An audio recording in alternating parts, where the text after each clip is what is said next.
About almost 3 years ago, I had the oddest experience of being pulled into inner earth. At the time, I didn't know that's where I was going, but I was doing some meditations. I was going through a lot at that time, and I was what we call doom scrolling. And I come across this video of some people who were in Antarctica, and they were scientists, American scientists, and they had dug this hole really, really deep, miles deep into the ice.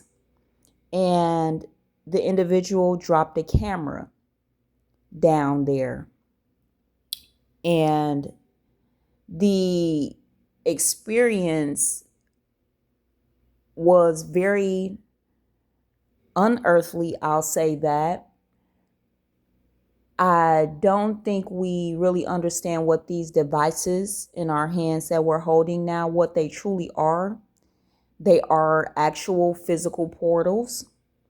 I know you've heard of that, but I don't think you kind of understand what the energy from these portals can do. So, as I was being drawn down into this portal, my phone began to vibrate, and not just my phone, but my whole body began to vibrate. And I remember as a child, my body vibrating like this sometimes, and I had forgotten what that experience was. But as I was being drawn into it, I get pulled through and I'm out.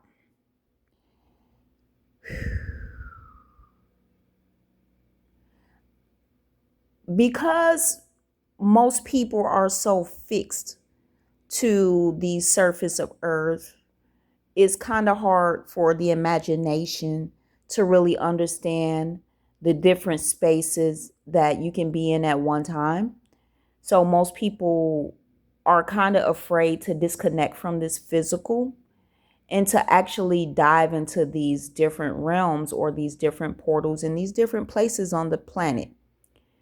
Scientists spend billions of dollars a year, and this is what my spirit team is saying right now: billions, not millions, billions of dollars a year to explore these portals. And there's one portal, there's many, but the one of the prominent ones is, of course, Antarctica. And then we know the North Pole. That's why you cannot go to either of these poles. There are no fly zones there. Commercial airlines are not allowed to fly in these areas, private jets, anything. You have to have special access, special clearances, spiritual clearances as well in order to get into these spaces.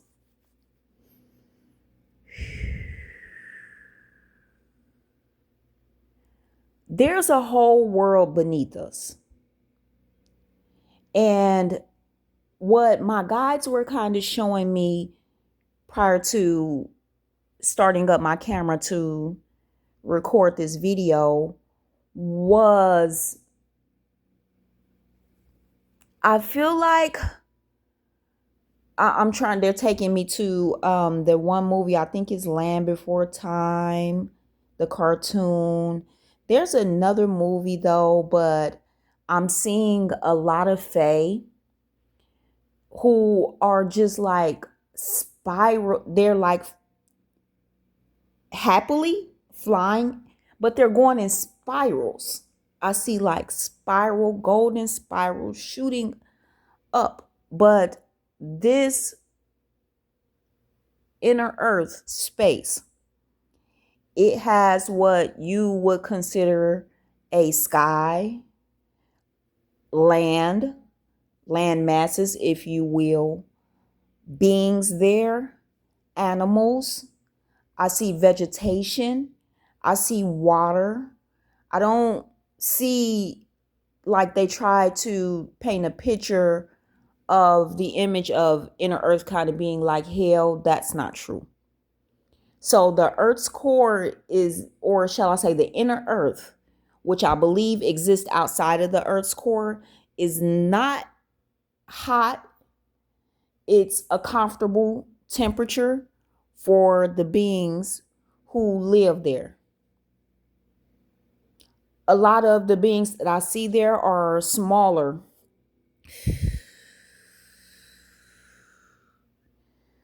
I see smaller statured beings, even beings, I would say like under 4 feet tall, and what we would consider is almost like the pressure.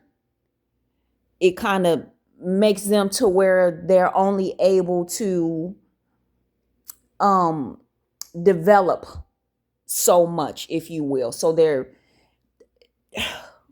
I don't know why I'm stumbling through this. It's kind of extraterrestrial to me. That's the best way that I can explain it. It does not look like Earth, but there is a frequency. That's the best way I can describe it to you guys. A frequency that vibrates very, very fast.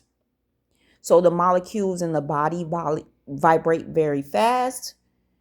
The vegetation that grows there is grown from the core of the earth, not from the sun that's outside of the planet, but from within. So things kind of grow from within. So in the opposite direction, I'm seeing bursts of energy coming from the earth's core now, and it pushes up and it shoots up through, and it's almost like a pulsing sensation. So they show you images, and you can Google this, and they can kind of show you images of the earth's core and how there's like pulsating. The best way I can describe it, as it looks again like golden energy, but I'm so used to it, I wish I could draw a picture so you can kind of understand it. But it kind of shoots up and it vibrates through. So there's a certain frequency.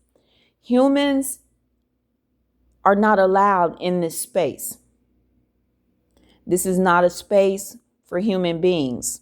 A lot of mystical, what we call mythical creatures are in this space. And I kind of got drawn into this inner earth thing because one of my employees has a keychain on the outside of their cubicle, and it was of the Sasquatch.